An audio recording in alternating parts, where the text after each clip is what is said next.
supermodel with beautiful virgin hair products. The best real hair guaranteed with Pape and Camille Beauty Hair. Pape and Camille Beauty Hair Products. 4-pack Brazilian Plus closure for £90. Special offer, Brazilian hair, 8 inches for £10, 10 inches for £12, 12 inches for £15. Lace wig frontal, 10 inches starts from just £55. Find these and other great deals with 100% guaranteed human hair at the Pape and Camille store in Brixton. Hop into our Brixton store today or go online with free next day delivery at pchairlimited.com. With Pape and Camille, you have the freedom to be really gorgeous.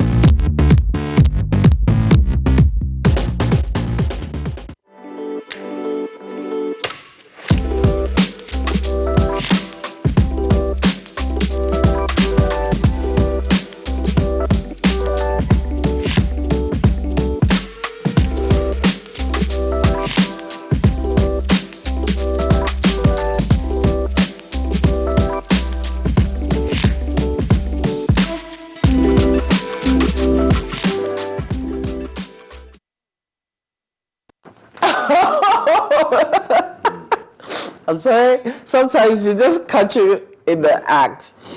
I was telling Uche to just hold on, that I wanted to quickly do something, and voila, look at me. Right in your face.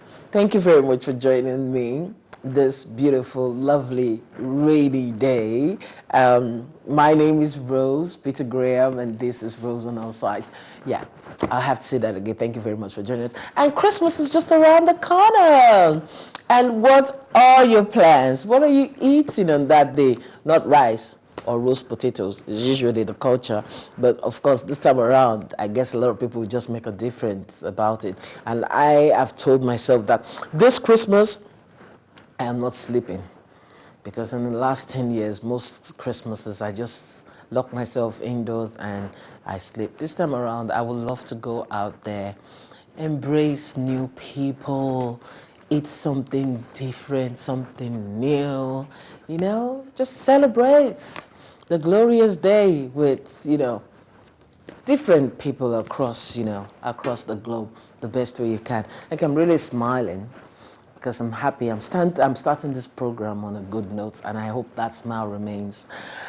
Okay, but I have to tell you about Popular Camille. I mean, for the ladies who love to look glam, glam, glam this season, if you haven't gone to collect yours, I was there, and those consignments I told you about that are coming in from Asia, yes, they are all here. And men, you should be there to go and get your own, 30-inch, 25, 34, lovely flowing mane. You will love them.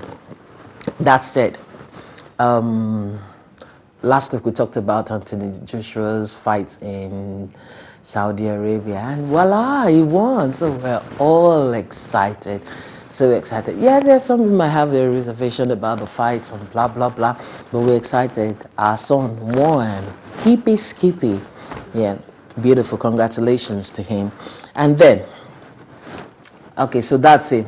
Pictures of the fight of Anthony Joshua and Reyes Jr., and all them punch, and look at him, he's so cute. This guy is so blessed. Don't ask me. I have the right to say he's cute, can't I?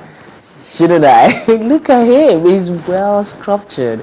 My friend Mumari will say that's some gorgeous piece of male flesh. Really, really cute. This is his time, this is his moment, he's born for it. He's just a beautiful human being. And he is making us proud. Call him British, Nigerian, or wherever. The Nigerian blood is inside of him. And of course, the APC said something about, hey, win this, but after he won, the APC, the All Progressive, why the Congress in Nigeria? Mm-hmm. So there was something that he said, they said about him after him winning the match. I'm going to run them by my guest pretty soon, and we'll discuss that. So I'm going to leave that hanging. And of course, Cardi B was in Nigeria. I'm sure she must be in Ghana now. She's been having a really, really wild, fantastic time. Despite the fact that we've been having all those issues, with the Showorez issues, rearrest, the president leaving Nigeria, he appointing via nepotistic lines, Cardi B was just there having fun at the live sport festival, event. So she was simply having the time of her life, telling the rest of the world how beautiful Nigeria is. And I'm really, really so proud of her. And especially when she went to the orphanage and she donated all this food stuff to the less privileged. It's beautiful. She's showing us how it's done. I just love her. I love her spirit. I love her drive. I love her motherly nature. She's just fantastic. You just, if you follow on Instagram, see all the likes and views she's getting. They're just alarming. And Nigerians also, with open arms, we embraced her. She's lovely. She's beautiful.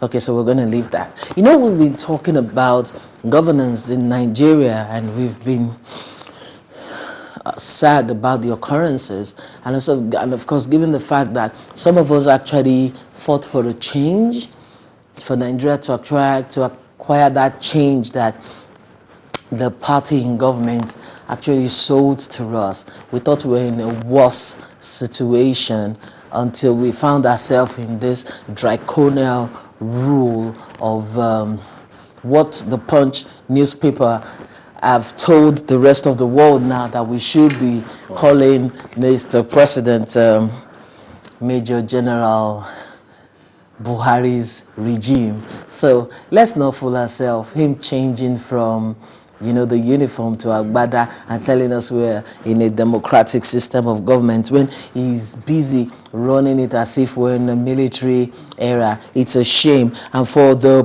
Punch newspaper to come up with that headline, this was yesterday, I'm sure, for them to come up and taking the bull by the horn and telling the rest of Nigerians, we cannot be turning a blind eye to what is happening in Nigeria today. It is unacceptable.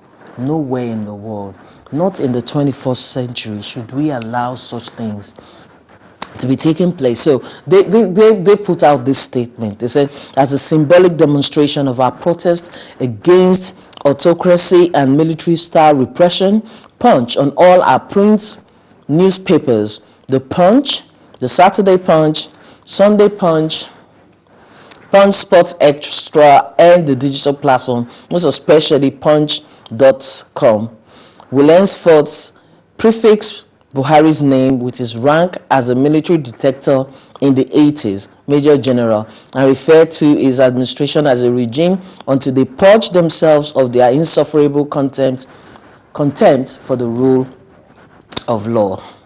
And of course, the presidential spokesperson, one of them, came out to say, if you decide to call him Major General, it wasn't to dash the rank, he ended. So you're not completely out of order. The fact that you can do so is even another testimony to press freedom in Nigeria. So that's Femi Adesina, the presidential media assistant. So everyone is just, most people are put off by what he said. But of course, that is the government is serving at the moment. So he could speak, the best way that he tends to. So I have with me a gentleman and a lady who are of the Free Showore campaign here in the UK. That's the Free Showore Now campaign. Ayo Gudimu, who is the convener, they call him Citizen AY, popularly known as Citizen AY. So for the Free Showore Now campaign UK, and beside him is Moturayo Olofibinu.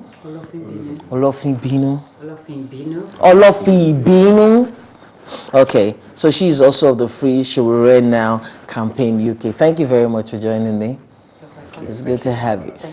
So I think that Thursday night last week, we were told Shure has been released, and videos made their ways around social media, and we were all celebrating that finally this government is now thinking right, and they've done what is expected of them, and this young man, just like the court has said, has been released. But all of a sudden, it was taken back the next day. Indeed.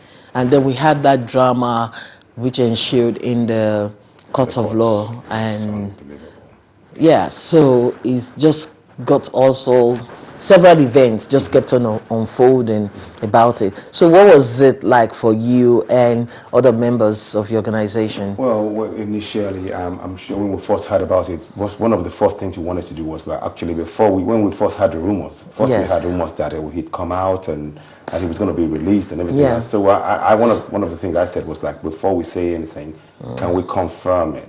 We need confirmation that this is actually what is happening, and is actually he will be released. So we were making sure we were making inquiries and calls to people to confirm that that was the case. Yes. Once we were happy with that, we thought, okay, we wouldn't believe it until we actually see him out. But yes, there's confirmation that he's going to be released.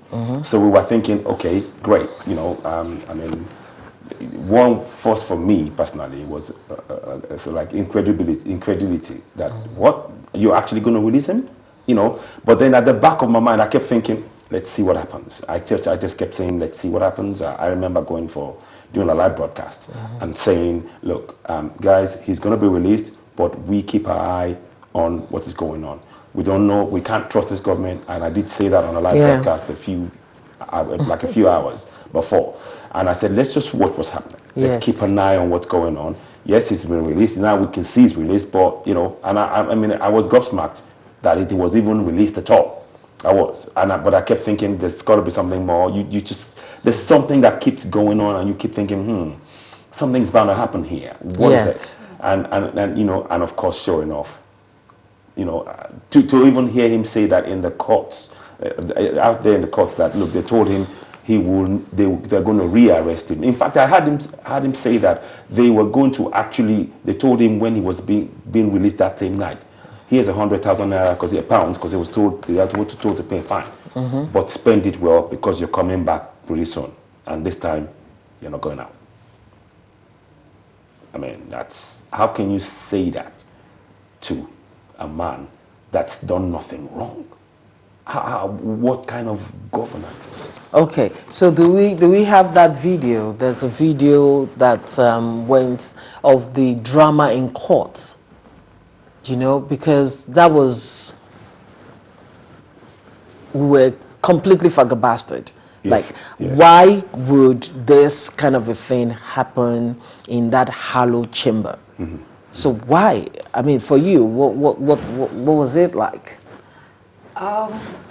Unfortunately, Nigeria is still where it is, even since the past ages. So, and just like Ayo said, at first I didn't believe the news. I knew, something could happen afterward. So I refused to make any comment. Yeah. Not until, you know, I just want to see how it proceeds. So, obviously, the following day, just like rearrest, and the video kind of like is the worst thing I've ever seen on earth in all over the country. Yeah, we've been seeing the court, you know, proceeding while it's going on. You can even see people not serious about it, sleeping. You take that for normal, for something that really always happen in Nigeria. But with this event of rearresting Ashowere Omoyele for doing nothing, it's just like, it's a shame to the country, and it doesn't promote it doesn't even say any good thing about Nigeria. We're still there, still thinking about how are we going to get out of where we are, the present situation of the country, and looking at this, it is a slap to But anyway, the presidency seem to have a really full grip of everything happening under him, doesn't he? First, let me just roll back to what you just said. I'll come back to that Yes. point.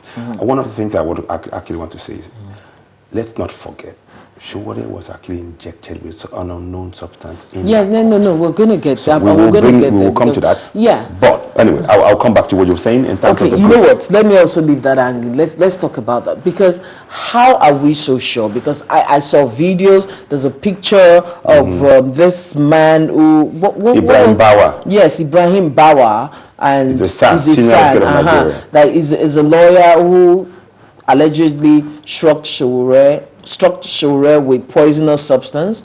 They say he's the second most senior lawyer in the opposing team. So, how truthful is this? Well, the fact is the videos are there. The man who did the who actually put the injection, he had a closed fist, and you see that people did a slow-mo. And yes, and so you could see the injection. Okay, so that's Ibrahim Bawa. That's Ibrahim Bawa. You could see the injection going into Showore's neck, and he thought he was being hit by a closed fist, not knowing that there was actually an injection clasped in that man's hand. Now that man, as a senior advocate of Nigeria, he needs to be disbarred immediately. He has to be arrested and charged. Now this happened under the jurisdiction of our I think I have another video of, of a gentleman talking about that video where the slow motion went slowly and he did that. That's correct. Because why would someone be is on the ground and someone goes behind him and tries to hit him with something? It's horrendous.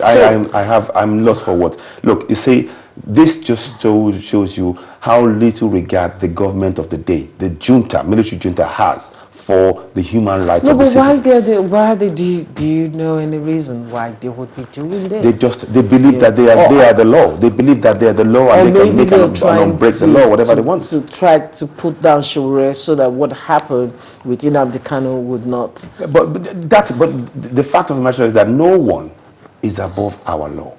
It doesn't matter whether you're the president. It doesn't matter Major General. It doesn't matter who you are. The law is the law. Once the court made a decision that Showore be released on bail, the job of the government was to ensure that he was protected within the space of this trial, and even beyond that, to make sure that he was protected. He wasn't going to go anywhere. Their job is to respect the law first and foremost, because what the government does, guaranteed the people will do. If the government breaks the law, the people will break the law, because the government is setting a terrible precedent, and that's what they've been doing. This government has set a series of terrible precedents. Nobody is proud to say this government is terrible. We're not, because we're citizens. We want to be proud of our country. But what they're doing by setting precedents after precedent of law breaking, it just doesn't portray that contraption we call Nigeria in a good light anywhere in the world. Are you also using the word contraption? I am. Because of the current situation. That is true. Regrettably so. Yeah. Look, what's happening in our nation is beyond sad. Okay. We've got people dying, suffering, people being jailed because they're speaking up for the rights of others, for millions.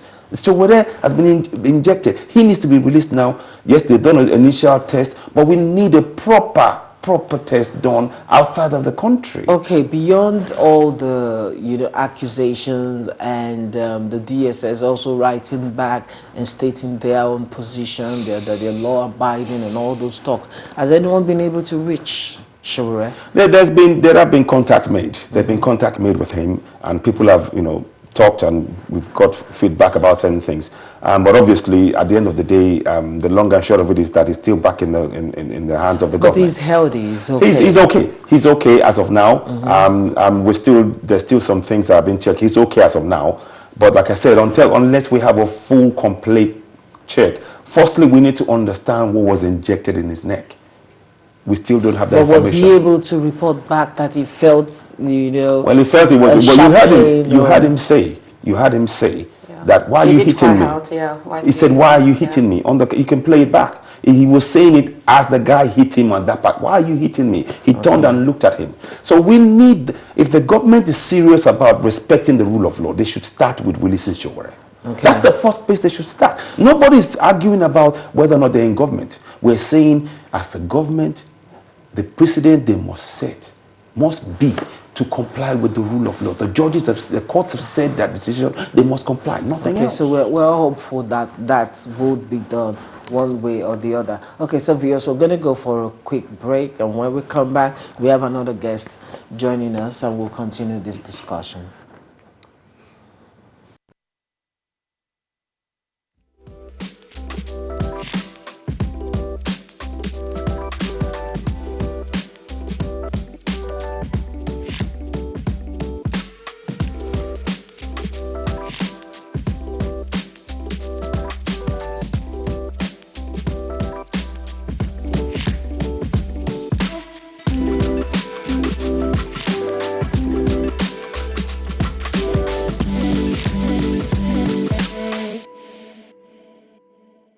This must be the chemical used by different hired assassins to assassinate high-profile individuals.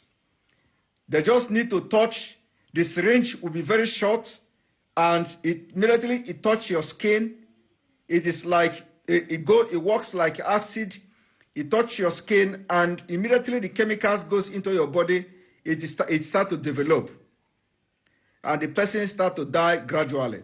So this person must be arrested, and the person who we must provide this person is the lawyer to the Nigeria DSS. He must be charged to provide this person that he brought to the court to assassinate Sowore. Ladies and gentlemen, I'm going to show you the clip of the person. That's him. This is the guy we're looking for. This is the guy that matches. See, he's taking the bad hat off because he's not a lawyer. He's an imposter. That is the guy that marked Sowore in the court with some sort of substance. He's run away now. He's walked away because he knew that they were being interviewed, and he knows that he's not a solicitor. He's not a barrister. He's not a lawyer. He's nothing. He's a maraging man in the court of law to perpetrate evil.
Oh my goodness, that seems to be really clear now. That's enough evidence. Thank you very much for staying with us. And of course, we've been talking about Sowore's recent rearrest and incarceration in Nigeria. And that video that has gone viral of him being struck by we do not know what he was struck with, and maybe the substance would not start working maybe until another 2 weeks or a month.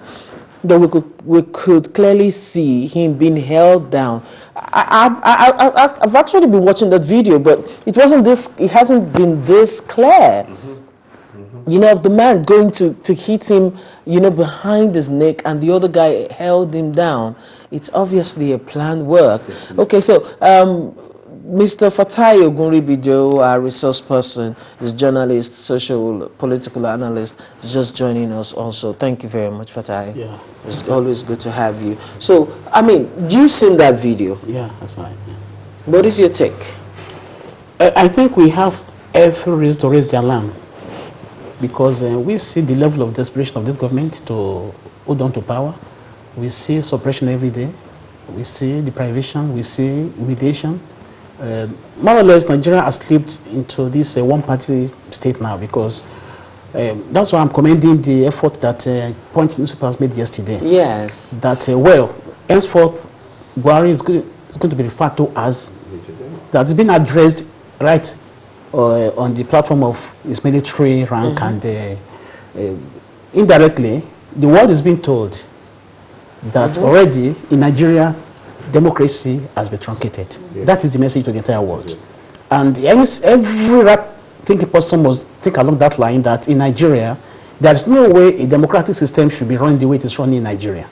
So as regards the issue of the video, it is evident that something actually, even if it's suspicion, we rightly, I mean, we have every right to suspect that something is being actually injected into Sowore. And that's the reason why whatever we have against Sowore, if they only know he made Buhari, and which is the reason why right now the government is so desperate to make sure that if he made Buhari, he could have or made him as well, or make him. These are the reasons why this government is desperate to make sure that either they get him out of the way by making him to be abnormal, or by give him sudden death. Something must be. I mean, it's got to be. I know that. Just go ahead if you want to say something. International community must actually wade into this, because nothing right is going to come out of Nigeria right now, because everybody is under suppression. I would just like to add. Of course. Sowore didn't make or break Buhari or APC. Everybody went in with their eyes open, believing the lie that Major General Buhari told to all of us. Sowore went in with the 100% trust that the government at the time failed, and he went in to try and say, fine, okay, here is a better alternative, and he helped promote that. Now, that doesn't mean that he worked for them exclusively. So please, let's not, the focus right now is gone beyond that. The guy has now been injected. And I don't mean any harm about this. Please, let's not, it's not a personal thing, but it's just important to really focus on what's happened now. That because Citizen I'm sure that that's touching you on the wrong side, because a lot of people have the opinion that bringing Buhari to power, Sowore's Sahara Reporters was used as a medium to one, give Jonathan a really bad image, pull down his government. It was used as an instrument to pull down the Jonathan's administration, to make way for Buhari to come in. What I would say, if I may say quickly, what I would say about this specifically is this. Look, it wasn't only Sahara Reporters that was also involved in promoting Buhari. There were a whole host of others. To now focus on just Sahara Reporters Sahara Reporters has a face. Yes, they do. Yes, they do. Those reports that were coming out then, they were quite authentic. So it's like the machineries in the APC then in 2014, they had insights into the government. They could reach secret documents and then bring them out and give them to Sahara Reporters. I'm sure that happened in some cases, but overall, I still maintain. Because if you notice, quite a number of media houses were also quoting Sahara Reporters. So yes, at that point, Sahara Reporters was like the number one face. In fact, it is an indisputable. I mean, it's an indisputable fact that since 2011 election, Sahara Reporters are. I mean, I don't really run it down. Jonathan, And it was by virtue of the support that Southwest gave that actually earned Jonathan that governance between 2011 and 2005. So the evidence is there. How he met Buhari, everything is there to make. That is not the issue now. The issue now is about how do we salvage the life of this guy before he is brought. No, because our fear I think in this case, because this is why I get it, I think back the idea of what people are saying regarding this, about the support that Sowore had with this. Remember, this person is an activist, and an activist who is open-minded, looking for a better country, a country that will change for better. He knows it all. He has lived in abroad, and he has saw out the wrong things in abroad. And remember, he has always remained faithful to the cause of finding the right person. And this is what I want people, because I feel sick when I had people saying, oh, he's the one that brought Buhari, led Buhari government. It's disputable fact. Nobody can dispute that. But he did. Single-handedly. I want you to remember that this is an activist. Apart from he's a journalist, he is an activist on his own. He's been doing this, and he continued what he's doing and what he believes in. And that is why he's trying to find out who is the right person out there. And remember, at that particular time, it was only Buhari and the other guy. What's it called? I don't want to remember the name. Jonathan. But the only one that is at least maybe capable enough, or that has the potential from what Sowore has gathered, is only Buhari, and the promises that Buhari has made. You understand? If you said, I was buying your argument, but if you say that at a point, I would not agree with you that Buhari had that idea. Buhari was well packaged, but it was a wrong product. We all fell for it. That's what I'm saying. So we can't blame Sowore for this. We all fell for it. But you know why people might be saying this about Sowore? Okay, blame him a little bit. But the guy realized that he's done wrong and is trying to fight the monster we all created. So when I say we, I mean I will not blame him for anything. I will not blame the guy for anything. Everyone has a blame. Don't worry. Yeah, we all play the role. Yeah. But the thing here now is this. Our fear is Sowore is healthy. That's correct. And he's That's the main focus. That's our main focus. He's not killed in prison. I was at that point that that's the reason why every right-thinking person in Nigeria now must rise up to this occasion. And we have to actually allow the international world to wade in. Otherwise, nothing is going to come out of Nigeria. They will continue in this conspiracy. Either to eliminate him or to render him useless. But we don't think of eliminating him. Well, what did Maybe that's just to make him incapacitated for the time being. Not at all. And this is not defending it. It is way wrong. And it's a really good thing that camera caught them in that act, because they could have done it and got away with it. But they were caught in the act. But if they think, so they think that they're going to make him a martyr.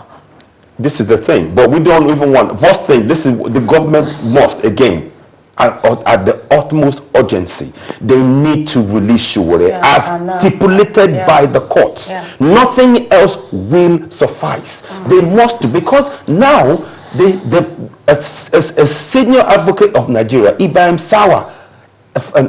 Bauer injected an unknown substance that the government till today have not disclosed to us. That man, like I said earlier on at the top of your broadcast, he needs to be arrested, he needs to be disbarred, and he needs to be charged to court immediately to show us that there's a rule of law. Take, because with this government, they don't respect the rule of law. Exactly. Most of the people they've asked to be released, they still holding on to them.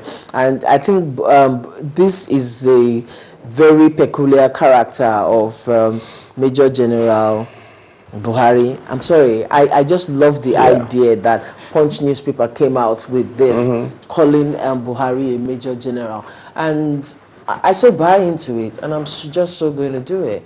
I mean, I've started doing it online. Yeah. Yes, Yeah, I have so, every yeah. right to do Yeah. it. So I keep calling it. It sounds sweet because because he didn't take off those uniforms. No. I mean, the uniform is still there. It's just Let me even down buttress what you're saying. Yeah. When Femi Falana was talking to the DSS lawyer, yes, you notice something when Falana was saying, "Look, this is actually my client is actually being released by the court. You need to comply." And he guy said he waved his hand like this, and I said, "Waved, he turned the other way." And when he turned the other way, there is a military man between Falana and the DSS lawyer, and that soldier, when Falana went forward to try and talk more, to try and engage the lawyer in discussion, what the lawyer did, what the military man did, was to stand in between in green. Now that was a signal to make us all understand we are in charge. And they said the DSS actually receives directives directly from the presidency. Indeed. And not from any other body. So it's the presidency's handwriting is written all over this situation. I think the situation we have in Nigeria now is calling for an immediate wake-up for all the Nigerians to just wake up and start acting. I think people have kept silent and they're just comfortable with the mystery that they're going through in the country we call Nigeria. And not until, and this is why I enter into this struggle as well, because I know how I left Nigeria when I left Nigeria 10 years ago. And up to today, we're still the same news and it's even worsened. And people doesn't even understand the struggle we are going through here in abroad. And instead of them to look after and to stand up now against their government, they're not just doing anything. People are just silent. Before we run off, I said I needed Femi, I'm going to report you to my Fatai, sorry. I'm going to report you to my audience, but I'll pardon you this time. Because what the APC said about I'm digressing, viewers. What the APC said about Anthony Joshua, that we see Nigeria in Anthony Joshua, APC.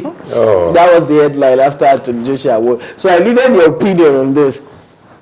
That APC, the APC, after Anthony Joshua won, they say they see Nigeria in Anthony Joshua. That is, they see Nigeria in Anthony Joshua. That is the resilience of Nigerians as a people. Yeah. And then the failure of the government who have refused to empower the youths, who actually have refused. I love the part where you said the resilience, but no part of this should not be coming from the APC. And when you say a failing government and they want to have something to hang on to, so they will desperately say anything just to enter the heart of the people. Nigerians are not as stupid. We can be resilient, we can be accommodating and sort of tolerating. It's just by nature, which actually the cabal, the gangster that has taken over Nigeria actually has been exploiting. We are not stupid, but we wait for the right time to be able to pass the right message to the world that, okay, even though the entire world is seeing Nigeria as one, but Nigeria is not one. I mean, and now back to the issue of point opinion about referring to Buhari. Punch is not actually taking the isolated issue of Sowore to arrive at that conclusion. Yes. Since Buhari came to power, never in the history of any democratic process, or even in this from the Nigerian democratic process, I've ever seen the military taking over the entire security apparatus of the nation. It is the Nigerian police that should be in charge of security and safety of Nigeria. But from the day one that Buhari came to power, the signal came that now the military has come to power. Election period, the military has been visible. The way when we have violence in the states or anywhere, they send militaries there. And so the face is the face of government, but actually by nature, what we are witnessing is actually the military regime. So I'm very proud to be a product of Punch. I started my career in Punch newspapers. I'm a student of Nigeria, the Punch newspapers School of Training. And that's the reason why most of my opinion has always been completely objective, because I don't look at things from the... I'm really impressed with Punch, because then the rest, the Guardian, the Nation, we know where the nation stands anyway. But I love one of their writers, Sam Omoshe. Every Monday, his column is fantastic for me. But you know, sometimes he's not speaking the way he's meant to be speaking, because they are really close to the government. But when they seem to be falling off or falling out with the government, then you can see they start speaking. But the fact of the matter right now is that most people are afraid for their lives. That is why people are keeping silent. I'm telling you. A lot of people. But I mean, majority of Nigerians are not happy with this government. No. Those who are happy with the government are those who are eating under the government, who are benefiting from them, and they don't care about whatever happens on Nigeria of the future. And right now, when we look at what Nigeria has got in the future, do we have a nation? We don't. Realistically? To be honest, we don't. Nigeria is an entrapment. And I'm saying this because look back to history. As an individual, as a family, what have you gained from this government? No housing provision, no power, no water, no good road. So everybody in Nigeria is a government to itself. So where now is the nation we are calling Nigeria? Why can't we be realistic and face the future with more reality? Why can't we now come together as a nation and say, okay, we need the referendum? Let us now. Why are our leaders so scared? Why are they afraid? And something else I must say here is because if the nation is going in a particular way, there's a man of God that I like to listen to, which we believe always speaks truth to power, Pastor Tunde Bakare. But I'm actually really disappointed with his sermon on Sunday, and I found out from some members of the church that Pastor Bakare does not seem to be interested in how Buhari governs, that they've been paying secret visits. I don't know how far true that is. But Pastor Bakare is so into him wanting to be the 16th president of Nigeria, believing so much that President Muhammadu Buhari is going to be Major General Buhari is going to be handing over to him. Let me just interject right there. When you said, the minute you said Major General, there is going to be no elections. Thank you very much. This is going to be an installation. This is what we're looking at. You understand? And then he kept on, and then he was walking and waving. He talked about the Shores issue just blindly. I was really, really sad. I'm like, what is happening in Nigeria? This is the one man who could actually speak. Because Nigerians with the loads of the massive congregation and the over-bloated men of God who don't even care, they are all concerned about their pockets. Let me tell you what's happening. What is playing now is this. The gangsters that are in charge of Nigeria currently, the gangsters, the cabals. The mafia cabals. Let me tell you something. Yes. They think ahead. They read the mind of Nigerians. They know that right now they've actually overdone a lot of things. Yes. So they have to now project as to what the future is going to hold for Nigeria. And for this reason, they have to find a way of creating another stooge whom they are going to actually put, because it's a southerner. But would that stooge be President, Bakare, as I said? No. I saw Obasanjo went to El Rufai today, and he said, this is the man we need. Which man? Is it El Rufai and the Kaduna State governor? Well, that's another level, because that's what Obasanjo was saying. In 2020, see, if Nigeria is a sane place and we claim to be a democratic elected system, and there's something else again, the unconstitutional belief in rationing. It should be the east in rotating, so it should be the eastern part's turn to be. Listen, let's forget that. Constitutionally, it's dead. Don't forget, we said it now. We are now in a military junta. Everything is out. There is a question that is bothering me that I need to put to you, gentlemen and ladies. The wife of the president, Aisha Buhari, we know how she's quick to talk to us about how innocent her husband is, how her husband does not know what is happening in the government, how this, how that, and blah, blah, blah. They've jettisoned out of the country now. And secondly, Your husband does not know what is happening in the country, but he knows to appoint northern Muslims, into all preferably Fulani, into juicy positions, and then he knows when to travel. He knows when not to release people. He knows when to overrule. Let me. So you understand. So this is what I don't understand with Madam First Lady and what she's telling us. Listen, one of the things that we need to understand with Aisha, she is deliberately being put there as a person to distract. That's her job. Because suddenly, when the government makes a decision and they see that it's going wrong, one of the things that they see, you suddenly see her say, oh, you remember when she said, oh, if China can control 1.2 billion, 3 billion people, why can't Nigeria? The reason, what she's saying, it doesn't matter whether what she's saying is making any sense, is to distract us from the minute that we were talking about Showore issue and trying to put pressure on the government. People start going, hang on, how dare you?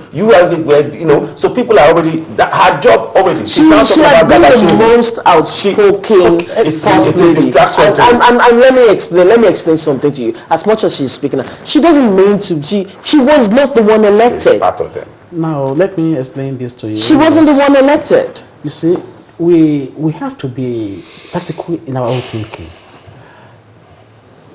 The people in charge of Nigeria currently, the so-called gangster mafias who have hijacked Nigeria as a nation. Yes. They are in charge. They rule over Nigeria. They pick what they want. And that is the reason why Nigerians are not even sensitive enough to understand that that country already has gone.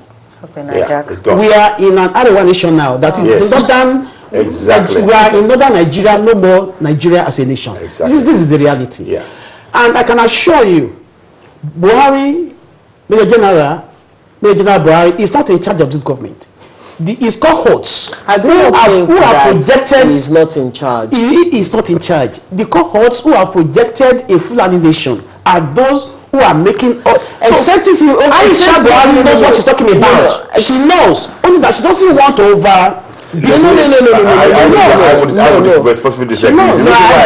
Because look at, as we speak now, her daughter, how many of her daughters are getting qualifications in London? And then she's celebrating it. And all of this is coming from Nigerian taxpayers. These are people are coming from for our budget. So she's quite happy to enjoy all of those things. I think she's also, if Nigerians are seeing the husband as an enemy, she's not. It's not using the government money to sponsor her children. She's comfortably. Stop saying that. Before you do not. She is comfortably rich. I'm not defending her. We keep saying she is comfortably rich. Listen, the husband has been bankrolled by the government, and you are believing that. He has been receiving pensions for years. As Minister General, as a former president. There's a certain pension that they get. Exactly. As a major general, this is part of the lies that were given prior to the election. Actually, it's actually in the constitution. As a former president, your pay is tied to the president of Nigeria. It is in the constitution. It is there. It is there. And yet he lives the mud hut in the That's what he doesn't. It's a lie. Listen, let me tell you something. This is a part of the lie. Listen to me. Sorry, excuse me.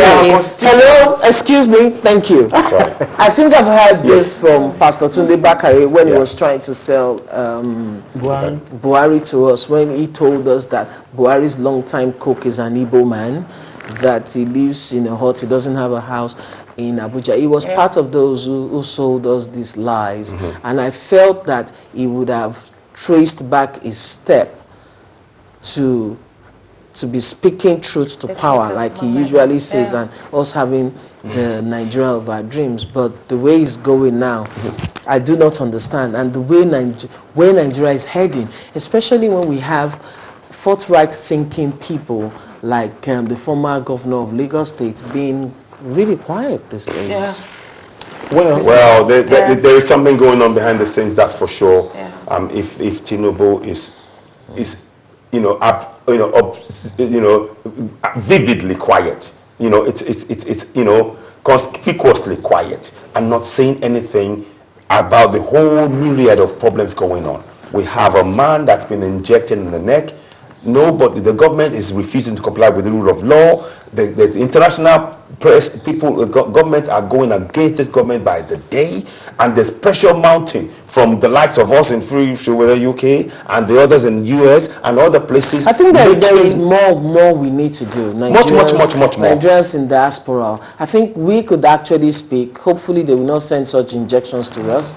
Well, you know what I mean? Yes. Well, but You know how you move. Yes. You know how you move and when you move it. Yes. But but I'm telling you. It is sadly. It's not. You might laugh because sad. they know that you live in a certain area. You take a certain bus at a certain hour.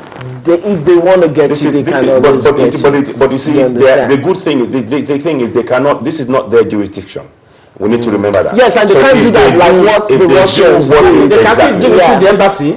Yeah, but if they can do that to Shore, especially allegedly. Yes, the injection is there. You can see. But look, what I would like to say in all of this is this: there are things that we are going to be doing. I agree with you. Yeah. Those of us in diaspora, please let's not be silent. We shouldn't stop. We need to raise our voice. This is beyond. This is now goes beyond Showore now. We need to speak with one voice. We need to put pressure on our government. We are not here to abuse Buhari or anybody. We're not interested in abuse. What we want is the institution of rule of law to bring back our constitution. Right now, our constitution has been tossed in the bin. Now you have. I will add more to it. The Chief Justice of Nigeria has now come in now saying that they want to institute the Sharia law across the nation. Now, you see, the danger in all of this. Okay, the danger in all of this is this. Sadly, when they took over power in 1979, they took away all the powers of all the traditional rulers. It was taken away. The only thing that was left was the Sharia law. So in 1999, when they passed the law, when they made this constitution that we now have now, they left the Sharia law in the constitution. And what that meant was that all of these kings, I'm sorry, Oni of Ife, respectfully to all of these kings in the south, you can say them Ikubabaye or whatever. They are only ceremonial.